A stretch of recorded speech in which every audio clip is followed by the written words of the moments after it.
హిందూ సాంప్రదాయాల్లో గ్రహాలకు చాలా ప్రాధాన్యత ఇస్తారు. గ్రహాల స్థితి సరిగ్గా లేకపోతే శుభకార్యాలు చేయరు. ఇలాంటి చెడు కాలాన్నే మోడం అని అంటారు. అయితే ఈ సంవత్సరం మార్చి నెలలో శుక్రమోడం ఏర్పడుతుంది. మార్చి 18 నుండి 28 వరకు శుక్రమోడం వచ్చింది. సుమారు 11 రోజుల పాటు మంచి రోజులు లేవనే చెప్పాలి. మోడం సమయంలో శుభకార్యాలను నిర్వహించకూడదు. అలాగే కొన్ని తప్పులను పొరపాటున కూడా చేయకూడదు. అసలు మోడం ఎందుకు వస్తుంది? మోడం సమయంలో శుభకార్యాలను ఎందుకు చేయకూడదు? ఈ సమయంలో ఏ పనులు చేయాలి, ఏ పనులు చేయకూడదు? ఈ గ్రహాల మార్పులతో రాజయోగం పట్టబోతున్న అదృష్ట రాశుల గురించి ఈ వీడియోలో తెలుసుకుందాం.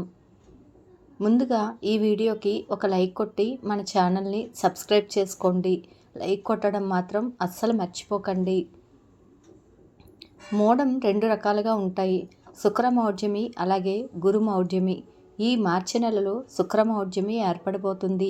మార్చి 18 నుండి మార్చి 28 వరకు సుమారు 11 రోజుల పాటు శుక్రమౌఢ్యమి ఏర్పడుతుంది. అలాగే జూన్ 10వ తేదీ నుండి జూలై 8వ తేదీ వరకు గురు మౌఢ్యమి ఏర్పడుతుంది.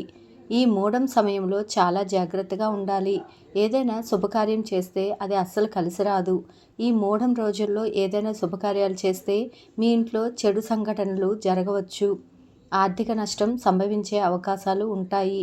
ఈ మోడమి తేదీలను బాగా గుర్తుంచుకోండి. ఈ మౌఢ్యమి సమయంలో పొరపాటును కూడా చేయకూడని తప్పుల గురించి ఇప్పుడు తెలుసుకుందాం. ఈ మోడాల్లో వివాహాలు జరపకూడదు. పెళ్లి చూపులు నిర్వహించకూడదు. ఒకవేళ వివాహాలు జరిపిస్తే మాత్రం కొత్త దంపతులు మధ్య సఖ్యత ఉండదు. గొడవలతోనే జీవితం సరిపోతుంది. ఎప్పటికైనా సరే విడిపోయే అవకాశాలు ఉన్నాయి. ముఖ్యంగా ఈ మోడమి సమయాల్లో ఎలాంటి శుభకార్యాలను ప్రారంభించకూడదు.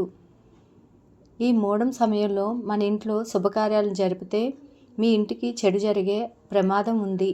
అలాగే లగ్నపత్రికలు కూడా రాసుకోకూడదు.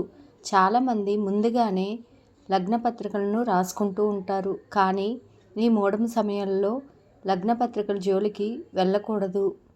కనీసం పెళ్లి మాటలు కూడా మాట్లాడుకోకూడదు. అలాగే కొత్త వ్యాపారాలు ప్రారంభించకూడదు.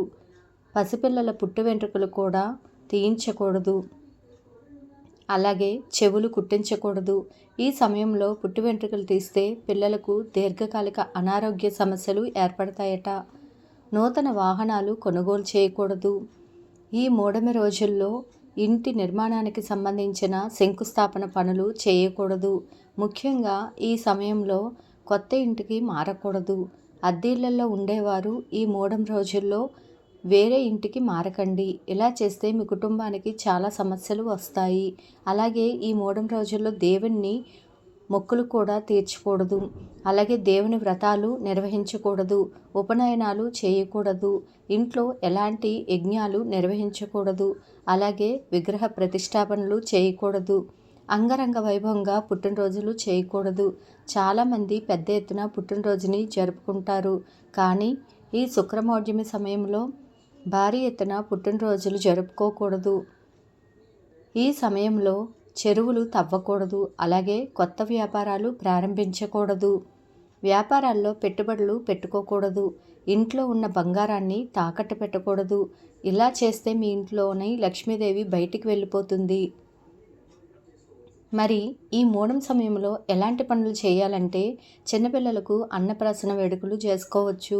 అలాగే దూర ప్రయాణాలు చేయవచ్చు. మీ ఇంటికి ఏదైనా మరమ్మతులు ఉంటే వాటిని చేసుకోవచ్చు. అలాగే భూములు కొనడం, భూములను అమ్మడం, అగ్రిమెంట్లు చేసుకోవడం, రిజిస్ట్రేషన్లు చేసుకోవడం చేయవచ్చు. నూతన ఉద్యోగాల్లో చేరవచ్చు. విదేశాలకు వెళ్ళవచ్చు. కొత్త బట్టలను కొనుగోలు చేయవచ్చు. పుణ్యక్షేత్రాలను దర్శించవచ్చు. దేవాలయంలో అన్నదానాలు చేయవచ్చు. దైవ కార్యాలను నిర్వహించవచ్చు. శ్రీమంతం ఉత్సవాలు జరిపించుకోవచ్చు. నవగ్రహ శాంతులు అలాగే హోమాలు చేయించుకోవచ్చు. గర్భిణీ స్త్రీలు అలాగే బాలింతలు ఈ మోడమి సమయంలో ప్రయాణాలు చేయకూడదు. ఒకవేళ ప్రయాణాలు చేయాల్సి వస్తే అశ్విని నక్షత్రం అలాగే రేవతి నక్షత్రాల్లో ప్రయాణాలు చేయాలి. అసలు మోడం అంటే ఏమిటో ఇప్పుడు ఈ వీడియోలో తెలుసుకుందాం. మోడం సమయంలో గురుగ్రహానికి అలాగే శుక్రగ్రహానికి చాలా తక్కువ శక్తి ఉంటుంది. ఈ గ్రహాలు బలంగా ఉంటేనే శుభకార్యాలు చేయడానికి అనువుగా ఉంటుంది. కానీ ఎప్పుడైతే ఈ 2 గ్రహాలు బలహీనంగా ఉంటాయో అప్పుడు ఏ పని చేసినా అస్సలు కలిసి రాదు. దీన్నే మూఢం సమయం అని అంటారు. అయితే మూఢం సమయంలో కొన్ని గ్రహాలు మార్పుల వలన కొన్ని రాసుల వారికి శుభయోగాలు పట్టబోతున్నాయి. ముందుగా మేషరాశి వారికి ఈ మూఢం సమయం చాలా వరకు యోగదాయకంగా ఉండబోతుంది. వృత్తి వ్యాపారాలు అధిక లాభాలు వస్తాయి. ఉద్యోగంలో జీతాలు పెరిగే అవకాశాలు ఉన్నాయి. మొత్తం మీద ఏ రంగంలో ఉన్నప్పటికీ ఆర్థిక పరిస్థితి మెరుగుపడుతుంది. అలాగే వృషభ రాశి వారికి కూడా ఈ మూఢం సమయం చాలా బాగుంది. రాజయోగాన్ని అనుభవిస్తారనే చెప్పవచ్చు. ధనధాన్యాలు వృద్ధి చెందుతాయి. సమాజంలో గౌరవ మర్యాదలు పెరుగుతాయి. కర్కాటక రాశి వారికి కూడా చాలా అదృష్టం కాలమనే చెప్పవచ్చు. కుటుంబం పరంగా కొన్ని సమస్యల నుంచి బయటపడతారు. వృత్తి వ్యాపారాల్లో లాభాలు వస్తాయి. మీ ఇంటి ఆదాయం వృద్ధి చెందుతుంది. అలాగే కన్యారాశి వారికి కూడా అనేక మార్గాల్లో అదృష్టం కలిసి రాబోతుంది. ఆకస్మిక ధనం అపరిచేరుతాయి. వృత్తి వ్యాపారాల్లో లాభాలు పెరుగుతాయి. కొత్త ఒప్పందాలు కుదిరే సూచనలు ఉన్నాయి. ఆస్తి వివాదాలు అలాగే కోర్టు కేసులు పరిష్కారం అవుతాయి. అలాగే వృశ్చిక రాశి వారికి కూడా ఇది చాలా అదృష్టకాలం. అనుకున్న పనులు అనుకున్నట్టుగా జరిగిపోతాయి. మీ ఆదాయం పెరుగుతుంది. ఆర్థిక పరిస్థితి మెరుగుపడుతుంది. ఈ విధంగా మూఢమి సమయాల్లో ఖచ్చితంగా కొన్ని జాగ్రత్తలను వహించాలి. ఈ వీడియో కనుక నచ్చినట్లయితే లైక్ చేయండి, షేర్ చేయండి. అలాగే మరెన్నో తెలియని విషయాలు తెలుసుకోవాలంటే నా ఛానల్ సబ్స్క్రైబ్ చేసుకోండి. Please subscribe.